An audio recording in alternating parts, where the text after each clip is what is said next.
예, 예레미야 우리가 잘 아는데 제레미야는 유다 역사상 가장 암울한 이 격동의 시기에 예언 활동을 했던 예언자입니다. 그는 요시야 왕 제13년에 그러니까 지금부터 2700년 전 주전 626년 20대의 젊은 나이에 예언자로 부름을 받습니다. 부름을 받고 이 유다가 바벨론 제국에게 멸망하던 주전 587년까지 약 40년 그러니까 이스라엘 역사상 예언자들 중에 가장 오랜 시간 동안 예언을 했던 사람입니다.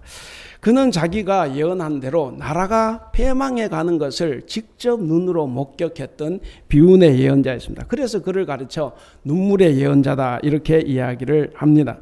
성전이 그의 예언대로 파괴가 되고 백성은 포로로 잡혀갈 것이라고 그렇게 예언을 하고 그것을 다 지켜봤는데 그렇게 예언을 하니까 어떻게 왕들이 좋아하겠습니까? 왕이 좋아할 것이며 또 종교 지도자들이 좋아하겠습니까? 어느 백성들이 좋아하겠습니까? 그래서 그는 왕과 종교 지도자들 그리고 백성들 모두로부터 조롱을 받고 생명의 위협까지 그는 받았습니다. 오늘 본문은 주보 안쪽에 소개한 대로 그 예레미야의 5 고백록 중에 두 번째 부분입니다. 원래 두 번째 부분이 10절부터 시작이 되는데 오늘 본문은 15절부터 이렇게 주어져 있습니다. 이 고백록을 보면 15절에서 18절은 예레미야의 탄식입니다. 고백록이라는 것은 탄식을 한 내용을 고백록이라 그러는데 오늘 여기도 15, 16, 17, 18절은 탄식이고 그리고 나머지 19절에서 21절은 하나님의 응답 부분으로 이렇게 되어 있습니다.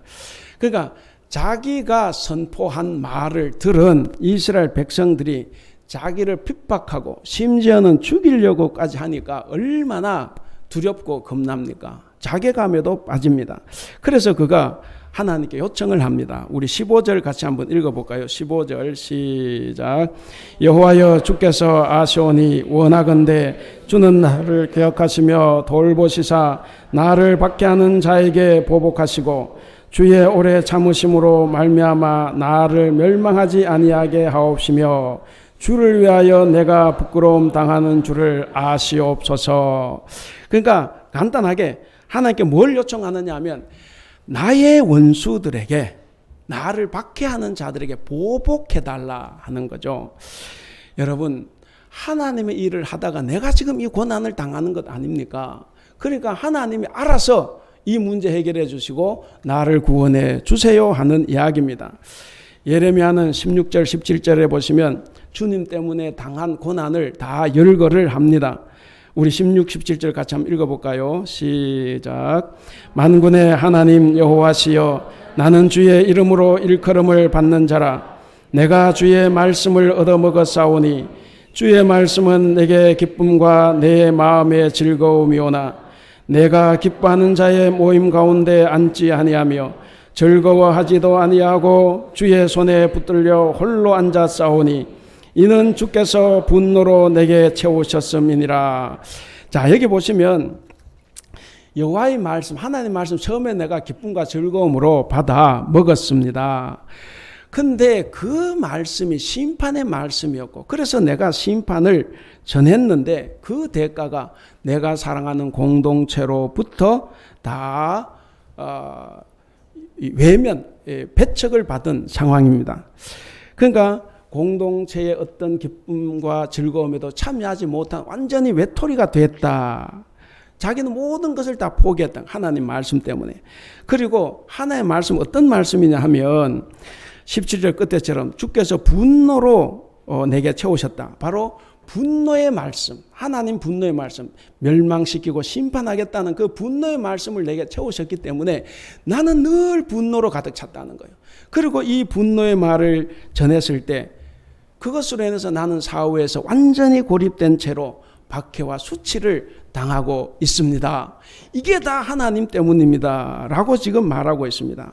그러니까 예레미야는 하나님께서 전하라고 하시는 그 말씀을 충실하게 전했는데 그런데 왜 하나님은 나를 돌봐주지 않습니까? 그게 지금 불만인 거예요. 그래서 배신감과 이 절망에 빠져서 하나님을 원망을 합니다. 우리 18절 같이 읽어보겠습니다. 시작. 나의 고통이 계속하며 상처가 중하여 낫지 아니함은 어찌 됨이니까? 주께서는 내게 대하여 물이 말라서 쏘기는 시내 같으시니까. 한마디로 하나님 나를 쏘겠다 이렇게 이야기하는 거죠. 물이 마른 시내, 이거 뭐냐면 이스라엘 강은 와디예요. 그러니까 비 오는 때만 흐르는 강입니다. 그런데 이제 지나가는 사람들, 특히 이제 대상들 지나가 목이 말라서 강이 있으니까 갔는데 물이 없는 거예요. 그래서 신기루 같은 거죠. 그 하나님은 어떠냐? 바로 신기루처럼 쏘기는 시내, 쏘기는 시내고, 그리고 물이 말라서, 그러니까 신뢰할 수 없는 오염된 물이 바로 하나님 당신입니다 라고 이 정말 막말에 가까운 비난을 지금 하나님께 퍼붓고 있습니다. 도대체 하나님께서 어떤 말을 예레미야에게 주셨고, 예레미야는 도대체 어떤 말씀을 어떻게 전했기에 이렇게 박해와 수치를 당하고 있는가? 그래서 예레미야에 주된 예언을 먼저 몇 가지 한번 살펴보고 넘어가겠습니다. 자, 먼저는 이거요. 요즘 제가 자주 이 성경 통해 강조하는데, 성전 밖에서 이루어지고 있는 일상의 삶을 바르고 정직하게 살라고 그가 외쳤어요. 그래서 그가 당하는 고통입니다. 우리가 7장 1절에서 4절 우리 같이 한번 읽어보겠습니다. 쭉 같이 읽겠습니다. 시작. 여호와께로부터 예레미야에게 말씀이 임하니라. 이르시되 너는 여호와의 집 문에 서서 이 말을 선포하여 이르기를, 여호와께 예배하러 이 문으로 들어가는 유다 사람들아, 여호와의 말씀을 들으라. 만군의 여호와 이스라엘의 하나님께서 이와 같이 말씀하시되 너희 길과 행위를 바르게 하라. 그리하면 내가 너희로 이곳에 살게 하리라.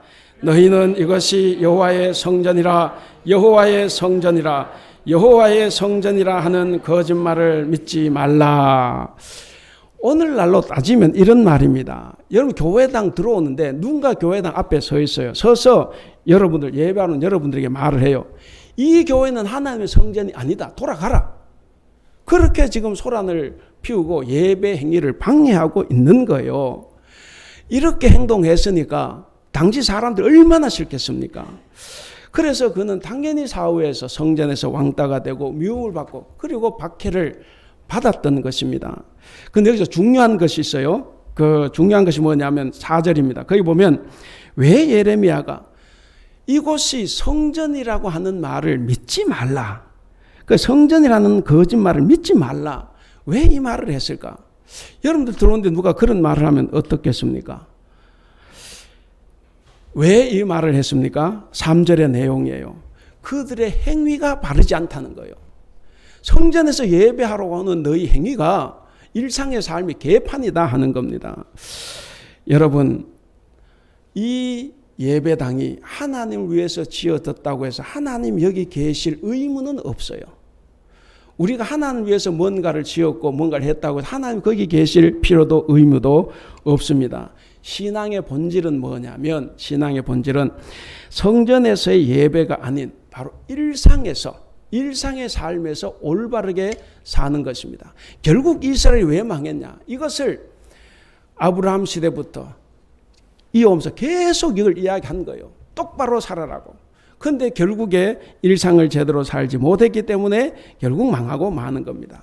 그런데 문제가 뭐냐면 일상을 올바르게 사는 것이 신앙의 본질이라는 이것을 백성들이 모른다 하는 겁니다. 그러니까 성도들은 모른다 하는 거예요. 여러분들 왜 모릅니까? 왜 이스라엘 백성들이 성전에서의 삶이 아니라 바깥의 삶이 중요한 왜 모릅니까? 지도자가 안 가르쳐서 그래요. 교회 목사들이 교회만 와서 예배하고 헌금하고 그저 교회만 잘 돌아가면 복받았다고 이야기를 했기 때문에 우리는 아무도 성전 바깥의 삶이 중요하다고 생각하지 못한 거예요. 목사님 저에게도 책임이 있습니다. 바로 이것을 지도자들이 가르치지 않았다 하는 겁니다.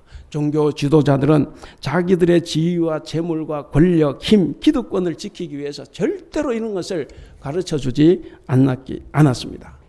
그럼 계속 이어지는 말씀을 보면 도대체 일상의 삶이 어떤가 하는 거죠. 우리가 7장 1절부터 4절 읽었는데 5절부터 8절 같이 읽겠습니다. 쭉 읽겠습니다. 시작. 너희가 만일 길과 행위를 참으로 바르게 하여 이웃들 사이에 정의를 행하며 이방인과 고아와 과부를 압제하지 아니하며 무죄한 자의 피를 이곳에서 흘리지 아니하며 다른 신들 뒤를 따라 화를 자초하지 아니하면 내가 너희를 이곳에 살게 하리니 곧 너희 조상에게 영원 무궁토록 준 땅이니라. 보라, 너희가 무익한 거짓말을 의존하는도다. 아까 1절에서 4절 읽을 때도 너희가 바르게 살면 이곳에 살게 하리라. 이 성전과 이 땅에서 유대 땅 살게 하리라. 지금 여기도 그렇게 하죠. 7절에 너가 그렇게 살면 내가 이곳에 살게 하겠다. 그런데 지도자들의 가르침 다 거짓말이었다는 거예요. 그래서 1장 4절에서도 거짓말을 믿지 말라 그랬고, 여기 8절에서도 무익한 거짓말, 그저 성전에만 잘 나오면 잘 된다고 하는 그 무익한 거짓말을 믿지 말라 하는 겁니다. 그것을 다 의존하고 있는 거예요. 여러분, 우리가 성전이라고 하는 이 건물, 이것이 진정한 의미의 성전이 되는 조건이 뭡니까? 정말 이것이 성전이 되려면 조건이 뭡니까? 그것은 이 건물 안에 있는 여러분들 모습이 아니에요. 지금 거룩하게 앉아있는 모습이 아니라, 다른 말씀으로 이 안에서 찬양하고 기도하고 정말 예배한다, 그래서 소리를 치는 이것이 중요한 것이 아니라 이곳에 들어오기 전까지 6일 동안의 삶이 결정한다는 겁니다. 이곳에 들어오기 전까지 자신의 일상이 오늘 본문 말씀처럼 길과 행위를 바로 살아야만이 된다 하는 말씀입니다. 여러분, 우리가 교회당 바깥에서 제대로 살지 못하면 이 교회당 안에서 아무리 예배 열심히 하고 헌금 많이 하고 봉사 많이 해도 다 쓸모없다. 이것을 지금 예레미야를 통해서 하나님께서 하시는 말씀입니다. 비슷한 말씀이 예레미야 26장에도 나옵니다. 역시 그날 또 하루는 예레미야가 성전 문 입구에 섰습니다. 그리고 그곳으로 들어오는 예배하러 제사하러 오는 이들에게 이 성전은 곧 망한다. 이 성전 곧 망한다. 이 폭언입니다. 이 폭언을 내뱉었습니다. 그랬더니 그곳의 제사장들과 예언자들 좋아하겠습니까? 요즘 말로 목사와 장로들이 그 말 좋아하겠습니까? 여러분 들어오는데 누가 그 말하면 저 굉장히 마음도 아프고 성질도 나고, 그래서 이 제사장들, 예언자들이 이놈을 죽여버리겠다고 난리를 칩니다. 그때 예레미야가 하는 말 같이 읽어보겠습니다. 12절 13절 시작. 예레미야가 모든 고관과 백성에게 말하여 이르되 여호와께서 나를 보내사 너희가 들은 바 모든 말로 이 성전과 이 성을 향하여 예언하게 하셨느니라. 그런즉 너희는 너희 길과 행위를 고치고 너희 하나님 여호와의 목소리를 청종하라. 그리하면 여호와께서 너희에게 선언하신 재앙에 대하여, 거기도 보시면 성전에 예배하러 제사로 오는 이들에게 여기가 중요한 것이 아니라 너희의 일상에서 그 길과 행위를 바르게 하라, 고치라고 이야기를 합니다. 그저 교회만 열심히 다니지 말라는 거예요. 교회만 왔다 갔다 하지 말고 똑바로 살아라 하는 것이 지금 이 예레미야의 말씀입니다. 여러분, 하나님의 통치 영역이 교회 안에서만 이루어지겠습니까? 그게 아니죠. 하나님 통치 영역은 이 교회 안만이 아니라 소위 말해 종교적인 면만이 아니라 사회의 모든 면, 우리 일상의 전체를 다스리고 통치하시는 영역입니다. 그렇기 때문에 우리는 일상의 삶이 훨씬 더 길고 중요합니다. 여러분, 신앙의 핵심이 뭡니까? 자주 말씀드리지만 신앙의 핵심은 예배 잘 드리는 게 아니에요. 신앙의 핵심은 사회 정의를 이루고 약자를 긍휼히 여기는 겁니다. 오늘 장로님 기도도 하셨는데 사회 정의를 이루고 약자를 긍휼하게 여기는 것, 이것이 신앙의 핵심이에요. 이 예언자들이 수많은 예언 다 이것을 외친 겁니다. 교회에서 본듯이 예배는 하는데 밖에 나가서는 아무런 삶의 열매가 없습니다. 여러분, 참 신앙인이라는 것은 교회 안은 물론이고 교회 바깥에서도 바르게 사는 겁니다. 장사할 때 남 속이지 않고, 휴가철에 가서 바가지 요금 씌우는 게 아니죠. 바르게 살고 예배 때의 신앙 고백과 일상의 삶의 오차를 줄이는 거예요. 우리는 신앙 고백대로 살 수 없습니다. 그러나 우리가 했던 예배 때 했던 신앙 고백과 일상의 삶과의 이 오차의 폭을 줄이기 위해서 최선을 다해 노력을 하는 겁니다. 그래서 우리는 세상에서 손해보고 희생하며 살아가는 겁니다.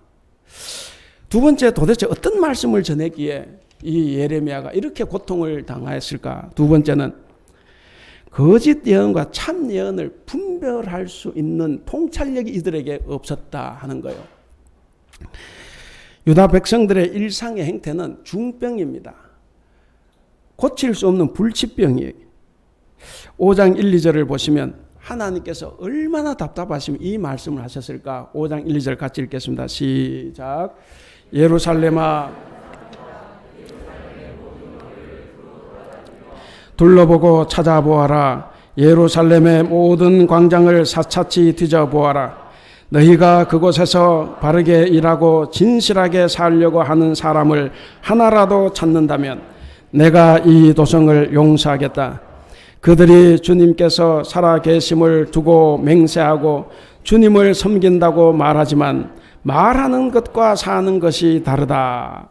거기 보시면 성전에서 나를 예배 잘하는 사람 찾으라는 게 아니에요. 여러분, 하나님 거기에 관심 있는 게 아니에요.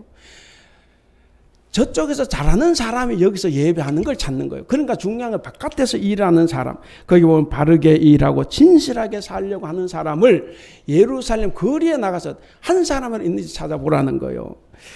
그런데 대부분 사람들은 뭡니까? 성전에서 말하는 것과 세상에서 행동하는 것이 전혀 다르다 하는 이야기를 하고 있습니다. 여러분, 우리 개역 성경으로는 바르게 일하고 진실하게 사는 이것이 정의를 행하며 진리를 구하는 사람 이렇게 되어 있는데, 정의를 행하고 진실을 구하는 삶이 도대체 어떤 삶이겠습니까? 우리는 또 이것을 알아야 하지 않겠습니까? 예레미야 22장 3절 말씀을 보면 이렇습니다. 우리 같이 읽겠습니다. 시작.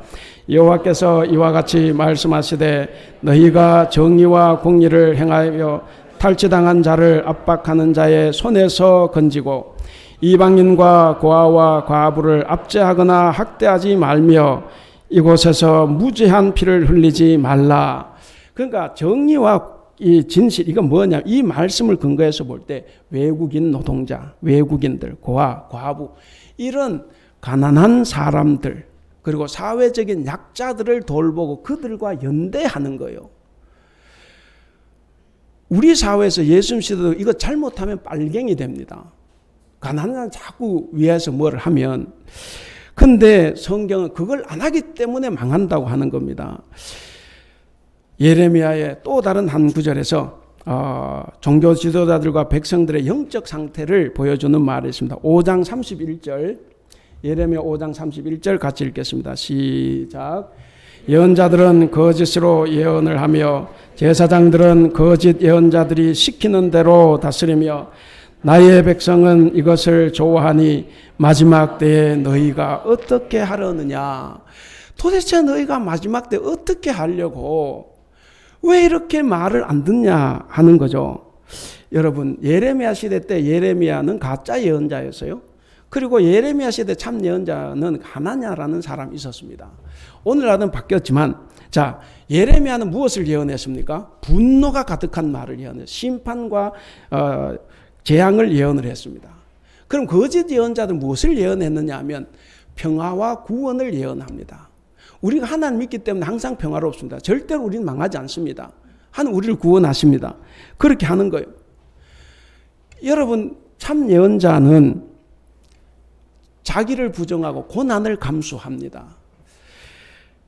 근데 거짓 예언자는 절대로 고난 감수 안 합니다. 뭐 합니까? 안락을 추구해요. 그저 정권에게 혹은 사람에게 잘 보여서 그냥 인기를 얻고 환영받고 세상적으로 성공하고 싶은 거예요. 그래서 항상 평화를 선언하는 거예요. 오늘날 한국 교회도 참 예언을 했다가 잘린 사람 많아요. 제가 여기 와서 처음으로 부흥회 강사로 모셨던 허호잉 목사님, 우리 교단 대전노회에서 잘렸습니다. 면직됐어요. 왜냐? 동성연애, 동성애에 대해서 그것이 죄가 아니다. 또 죄가 아니다 기다를 떠나서 그 사람들이 왜 기독교 역사가 그들을 정죄해 왔느냐 하는 것을 그가 책을 썼습니다. 이렇게 하면 당연히 잘릴 줄 알아요. 고난이 올 줄 압니다. 여러분, 교회법도 사회법도 정의롭지 못해요. 세습이 잘못돼도 법 만들어 놨다가 대형교회 세습을 하니까 그 법을 바꿔서 통과시키는 게 우리 교단이에요. 힘이 있으면 되고 힘 없으면 다 걸려드는 겁니다. 중요한 것은 뭐냐면 여기 보면 예언자들은 거짓을 행하는 거예요. 안락한 삶을 추구하기 위해서 인기를 추구하는 겁니다. 말씀을 들을 때 여러분 참 교훈과 거짓 교훈은 분별할 수 있어야 됩니다. 여러분 그냥 막 TV 무슨 영상으로 뭡니까? 유튜브로 그냥 아무거나 듣지 마세요. 여러분 교회 목사 제가 한 번도 이런 이야기 안 하는데 여러분 교회 목사 설교 들으세요. 아무거나 듣고 그저 그 말이 좋다고 하는데 그거 아니란 말이에요. 여러분 기독교회에서 가장 많이 가짜 뉴스가 흘러 넘칩니다. 가짜 뉴스 온상이 한국 개신교회입니다. 여러분 우리는 참 교훈과 거짓 교훈, 참 예언과 거짓 예언을 분별한 통찰력을 가져야 합니다. 여러분 사도행전 17장 11절에 보면 베레아 사람들 이야기가 나옵니다. 우리 한번 읽어볼까요? 시작. 베레아에 있는 사람들보다 더 너그러워서 간절한 마음으로 말씀을 받고 이것이 그런가 하여 날마다 성경을 상고하므로. 자, 여기 보면 베레아 사람들이 나오는데 이 사람들처럼 우리가 말씀을 잘 듣고 철저히 공부해야 한다 하는 겁니다. 여러분 여기서 너그럽다 이게 뭔 말입니까? 말씀을 잘 받아들여 공부한다 이거예요. 여러분 성경 공부 안 하면 너그러운 사람 아니에요. 이 베레아 사람들을 보면 그래서 성경을 상고한다 이 말은 표준세 번역이나 그 다음에 이 다른 번역을 보면 연구한다, 공부한다라는 이야기입니다. 여러분 우리가 성경을 공부하고 그래서 알아야만이 우리는 잘못된 가르침과 참 가르침을 분별할 수 있습니다. 여러분 다 분별할 수 있어요. 오늘은 성령 강림절 13번째 주일입니다. 우리는 하나님의 백성이지만 세상에서 핍박받고 어려움을 당할 수 있어요. 그리고 믿지만 일이 잘 안 될 수도 있습니다. 그러나 그럴 때라도 낙심하지 말고 우리가 우리의 길과 행위를 고친다고 하면 하나님은 우리를 도와주십니다. 우리 한국교회가 코로나19 때문에 위험에 빠져 있어요. 그러나 우리가 고친다고 하면 하나님께서는 다 회복시켜 주십니다. 그래서 우리가 이번 한 주간 우리가 훈련해야 될 신앙 내용은 뭐냐면 천박한 말을 버리고 귀한 말, 말다운 말하기입니다. 그러면 어떻게 살아야 하는지를 세 가지로 간단하게 살펴보겠습니다. 첫째는 그리스도인은 일상에서 올바르게 살아야 합니다. 제가 일상을 많이 강조했고 앞에서도 강조를 했습니다. 여러분 그리스도인에게 가장 중요한 것이 뭐냐면 일상에서의 삶이에요. 6일 동안의 삶입니다. 예레미야는 무턱대 놓고 파멸을 외치지 않았습니다. 그러니까 성전을 성전으로 만든 조건, 약속의 땅에서 계속 살려면 그 살 수 있는 조건을 그가 제시를 했습니다. 그것이 뭡니까? 조건이. 아주 어려운 것 같지만 쉬운 거예요. 예배하러 오는 모든 사람들 너희들이 제발 일상생활을 제대로 살라는 거예요. 일상의 삶을 제대로 살아라. 성전에 와서 열심히 채 예배하고 기도하고 헌금하고 봉사하고 하는 그것이 중요한 것이 아니라 그것 전에 먼저 자기의 길을 돌아보라는 거예요. 자기가 걸어온 길, 자기의 행위를 고쳐야 한다 하는 말씀입니다. 여러분 이 말씀 드린다고 해서 그럼 교회 안 나오는데 그게 아니고 여러분 일상을 거룩하게 사는 사람은 예배 열심히 합니다. 헌금하지 말라고 해도 해요. 봉사하지 말라고 해도 합니다. 그런데 여기서만 거룩하게 하려고 하는 사람 바깥의 삶을 안 삽니다. 여러분 우리가 이것을 심각하게 받아들여야 됩니다. 우리가 걸어가야 되는 길은 바로 주님께서 걸어가신 그 길입니다. 여러분 예레미야가 이 신앙의 삶, 거룩한 삶 혹은 영적인 삶을 종교 생활에만 국한하지 않았어요. 종교 생활에만 염두에 두지 않고 삶의 폭넓은 영역으로 확대했습니다. 이것은 예레미야만 그런 게 아니죠. 모든 예언자들, 성경이 다 그렇습니다. 여러분, 일상의 삶과 관련이 없는 종교 생활은 있을 수 없습니다. 하나님과의 수직관계가 제대로 된 사람은 반드시 인간과 수평관계도 바르게 섭니다. 그래서 둘은 일치가 되는 거예요. 일치가 되지 않는 것은 잘못된 겁니다. 사랑하는 성도 여러분, 종교 생활이 무의미하다는 것이 결코 아닙니다. 다만 교회가 주님보다 성전이라는 건물을 더 중요시하고 전면에 내세운 이 믿음이 잘못됐다 하는 거예요. 그리고 일상의 구체적인 삶과 분리된 종교의식, 이 분리된 종교식은 결국 성도를 다 불행으로 몰고 갑니다. 여러분 잘못 배우면 여러분들 책임이 없냐? 그거 아니에요. 목사도 잘못돼 여러분도 잘못한 겁니다. 그래서 간곡하게 예언자들이 외친 거예요. 그걸 알라고.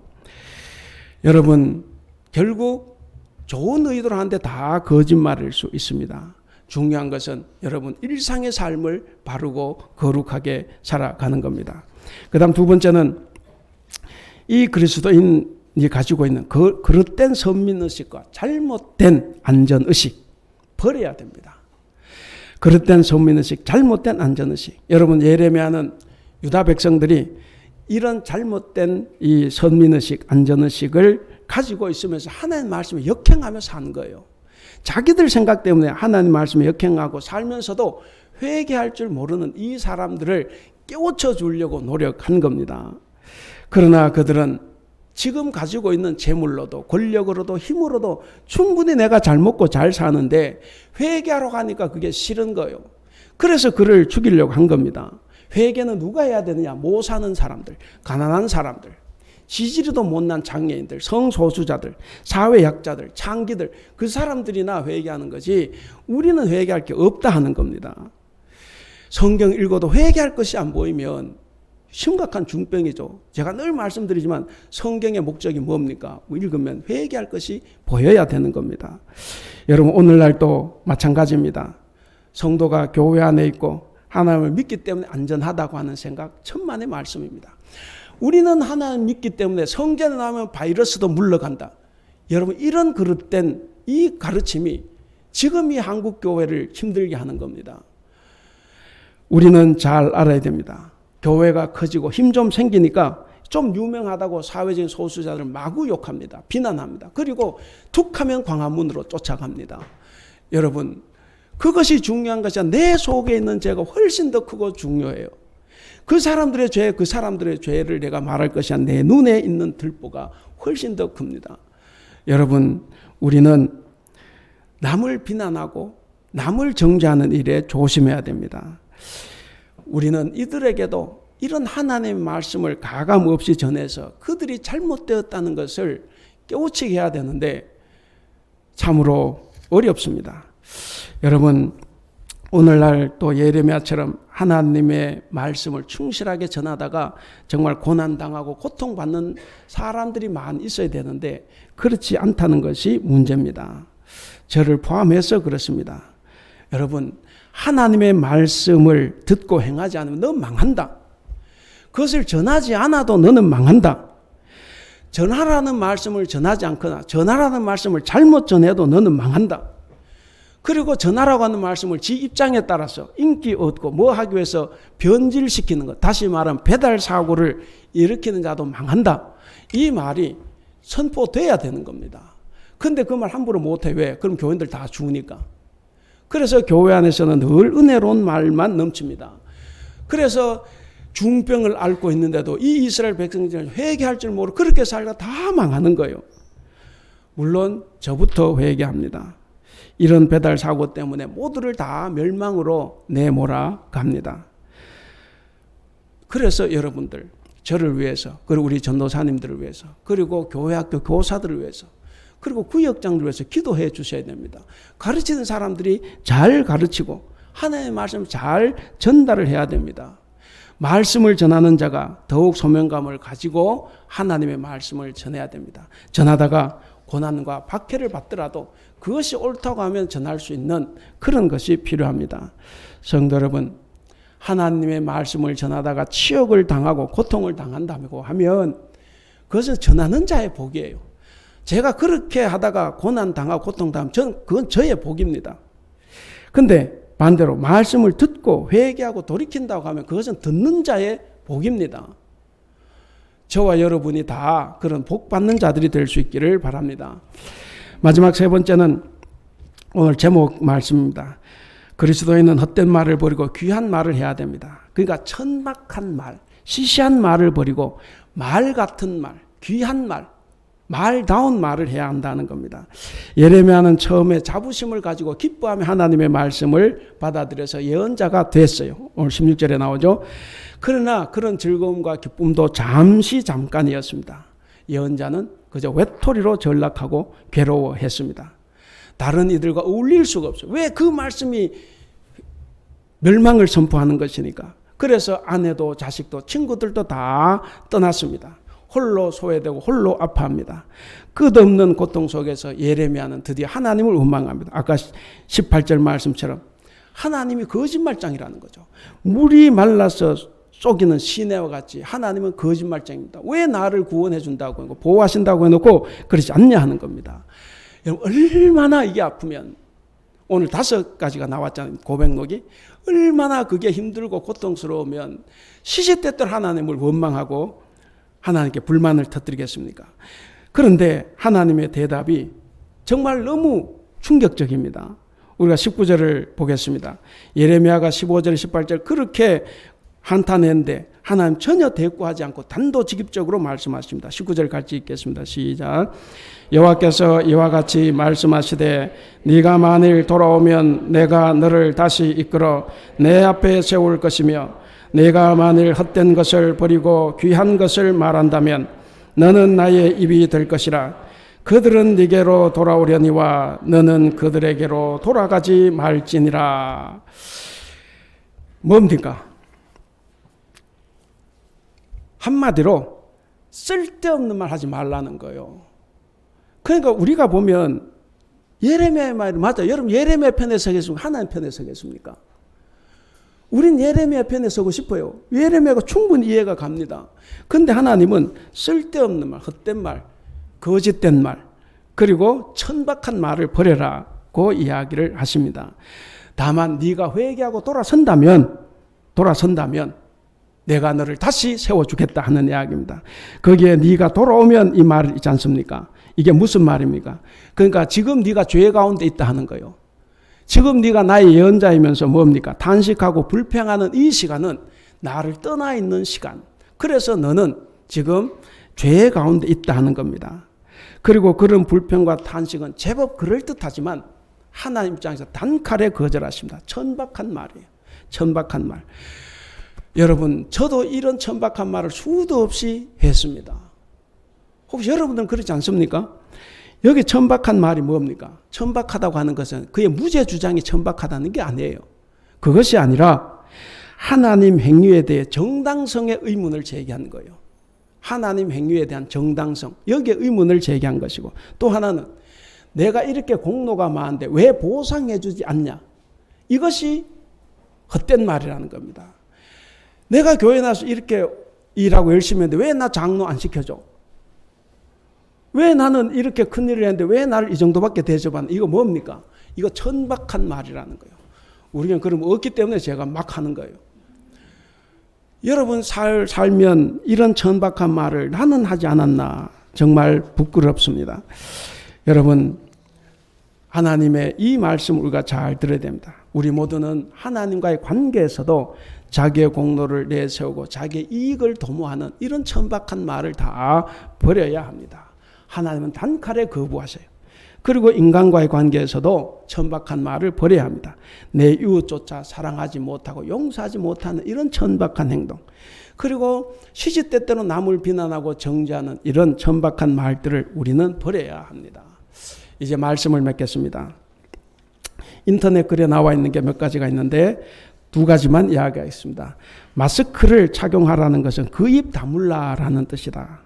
막말과 거짓말 하지 말고 제발 남의 말에 귀 좀 기울여라. 우리 한국교회, 우리에게 하는 말입니다. 그 다음에 또 다른 것을 보면 대면 예배를 금지하라는 것은 언제 어디서나 하나님을 바라보라는 것이다. 하나님은 이곳에만 있는 게 아니라는 거예요. 세상 바깥에 어느 때든 언제든 계시는 하나님을 바라보라 하는 말씀입니다. 이것이 오늘 우리에게 주는 교훈과 일맥상통합니다. 사랑하는 우리 성도 여러분, 세상이 다 그렇게 이기적으로 살고 잘못된 신앙인들이 자기 공로를 주장하면서 남을 비난하고 살아도 우리는 진짜 그리스도인입니다. 진짜 그리스도인들은 그런 삶을 다 버려야 합니다. 사랑하는 성도 여러분, 잘못된 그리스도인들이 살아가는 이런 삶의 방식을 버립시다. 일상을 바로 잡고 회개함으로써 천박한 말 대신에 정말 말 같은 말, 귀한 말을 하며 살아가시기를 바랍니다. 오늘 제목이 뭡니까? 같이 읽어보겠습니다. 시작. 그리스도인 천박한 말을 버리고 귀한 말하는 사람. 사랑하는 우리 대북교회 성도 여러분, 그리고 오늘 영상으로 함께 예배하는 성도 여러분, 이번 주간은 성령 강림절 13번째 주간입니다. 이 주간에도 우리 하나님께서 여러분들을 견고한 노청백이 되게 하셔서 강하고 담대하게 어려움과 고통, 고난을 이기며 살아갈 수 있도록 다 준비하시고 예비하셨습니다. 그렇게 우리의 행동과 길, 행실을 바꾸고 하나님의 말씀대로 살아가는 저와 여러분이 될 수 있기를 주님의 이름으로 축원합니다. 기도하겠습니다. 전능하신 우리 하나님, 주께서 우리에게 주님의 뜻을 명백히 알려주셔서 우리가 흔들리지 않게 하셨습니다. 사랑이 많으신 우리 하나님, 우리가 주님으로만 만족하고 주님의 진리 안에서 잠잠하며 온 세상을 버리게 하셔서 우리가 어떠한 위협과 공포에도 흔들리지 아니하며 악인들이 오만하게 우리의 믿음을 없애려 해도 우리가 동요하지 않는 참된 신앙이 되게 하여 주시옵소서. 교회 안보다 바깥에서 일상을 올바르게 살아가는 그리스도인이 되게 하여 주시옵소서.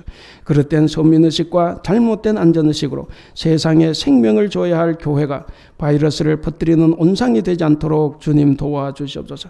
우리의 일상에서 천박하고 헛된 말을 버리고 정말 말 같은 말, 귀한 말을 하여 우리 교회 공동체와 우리나라를 살리는 자들이 되게 하여 주시옵소서.